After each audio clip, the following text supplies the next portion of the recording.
Which armor to wear is one of the most important decisions in Dune Awakening because it can decide if you will live or die in an encounter. But now, of course, the question is which armor to choose. If you don't know, there are basically three types of armor in the game. There is the Fremen slash Stillsuite armor, then there is the Scout slash light armor, and there is then the Sentinel slash heavy armor in the game. And they're all coming with their own bonuses, with their own pros and cons, and you basically have to decide what works best for you and the skills you will use. There is clearly some difference in how do you play your class, so it comes down to some personal preferences, but there's also clearly a big difference in what you can do with the different types of armors, and there's also a little bit of a gameplay issue.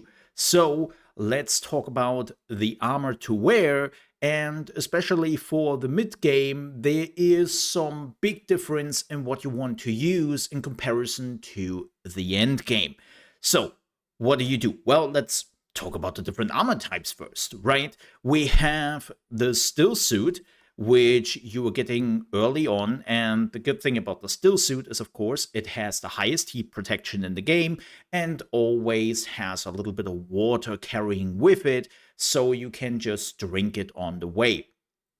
But problem with the Stillsuite is that it has the lowest armor value, has no other protection, and as you can see, the Stillsuite is only coming with 4 out of 5 parts because the chest and the trousers are basically the same thing. So you even have the least armor with the Stillsuite, and that means the Stillsuite is not really good for combat. And I know what you are thinking right now. You go, haha, but wait a minute, Mole.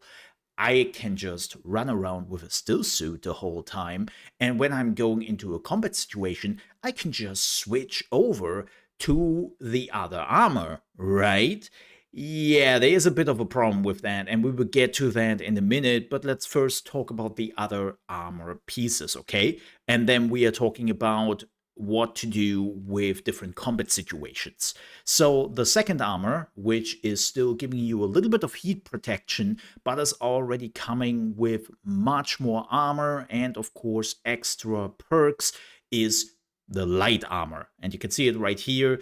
It has definitely much more armor and also 5 pieces when it comes to comparison to the Stillsuite, but you are also getting a reduced dash stamina cost, you are getting higher blade mitigation, but you're basically getting no protection against range attacks. So the scout armor is mostly to protect you from melee attacks, which makes sense because a lot of the characters who would use the scout armor are melee fighters themselves, or if you're a mentard like I am, and I'm running around mostly with a sniper, I am very, very far away from the enemy, and the chances of me getting hit is low. My Holtzman shield is up most of the time, besides of the few milliseconds where I take my shots with the sniper, and so I don't really need that much protection against range attacks. I'm much more vulnerable against blade attacks, so this makes sense for me. But there's, of course, also the heavy armor, right? And the heavy armor is coming with the highest armor value. It will, though, increase your dash stamina cost, as you can see, but it also gives you mitigation against range attacks, but you are more vulnerable against blade attacks. So why would you use this armor at any given point? The answer is, if you were using heavy armor, you were probably in the midst of combat, but not necessarily as a melee fighter. You're running around with a heavy MG or with a flamethrower or with a laser, right? That's what you were running around with when you were playing War of a Trooper. And most of the time, that means your Holtzman shield is down. So when people starting to fire at you and you don't have the Holtzman shield protection, you of course want that the armor is doing most of the mitigation, right? So that is something to keep in mind. But now the question is, how do you utilize that? Should you just run around in the still suit and then switch around? So the problem is a bit that they have no system in place on how you can easily switch armor in the game, right? I cannot just say, okay, this is my set one, right? And when I don't need it, I just switch to my set two, which would be my still suit. You have to do it manually all the time. That's already super annoying. And also, you have to carry that armor with you around. Now, the good news is, as you can see here, the armor is basically wearing most of the same, right? Like they have the same heaviness to it. So the heaviness is not a problem. It's pretty low. It doesn't really matter at all. But nonetheless, you are carrying 4 to 5 slots in your backpack. And as you can already see here, you have a backpack issue if you are going farming, right? Like backpack issue is a thing, and I'm talking about the slots, not how much something weighs. So you don't really want to have 5 extra slots, or 4 with the still suit, right? Occupied the whole time when you are out there farming. So what does that mean? Well, for the mid game, I propose the following: get a still suit, and only a still suit, because heat is a much bigger factor, water is a much bigger factor, right? And having a still suit is a good thing. But Mo, I get a lot of damage. See, I get that, and this is where it gets interesting. In the mid game and even early game, there is a still suit which is coming with lots and lots of armor. You can see it right here, right? You can see the headpiece. This still suit has 139 armor. Just in comparison, my scout armor here has 130. So my still suit technically has more armor value than my light armor. Well, of course, coming without the dash stamina cost and all that, of course.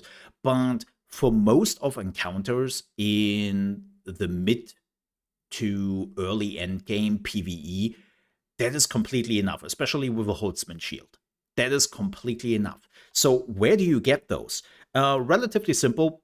For early mid game, you can see here, this is the anvil, right? This is the outpost.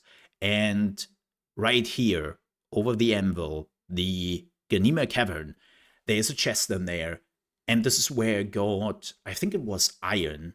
Yeah, I think it was iron-based still suit, which was really good. And I was wearing that still suit till I basically ended up in the aluminium region and started to farm the next still suit right here. Misaterial has the next still suit with aluminium, right? And that's what you want to farm. It can also be up here at the top of the mountain, right? There is a chest there. You just have to follow the lights. You are going up here from the side, and then you're going this way. And this is where the next aluminium still suit, which is the, what is it called? I always forget the name. It's the Shatras. Yeah, the Shatras still suit. And you want to carry that till basically endgame. Because, as I said, you don't want to switch around the whole time, you don't want to carry stuff with you around, and that is completely enough. When you are reaching endgame, you really want to make the decision between wearing light armor and heavy armor. Please keep in mind, though, when you have the heavy armor, you have 0 heat protection. This still sucks. Thankfully, when you are in the end game, drinking water is not necessarily the biggest problem anymore. As you can see here, I have the MK5 Hajira, right, which has tons of water, and I have already 2 of them, and it's not really a big deal. By the way, if you're wondering where you can get that, it's also pretty simple. You can get it here. There's a rack right here. Yes, that's a little PvP area. And weirdly enough, I assume this is a bug and they will fix it at some point. There is no radiation in this area, right? This whole area is radiated, but they have kind of forgotten to put radiation into this rack, so you can just show up there with your normal armor, and it takes you about a minute or two to clean it up and get the stuff out of there.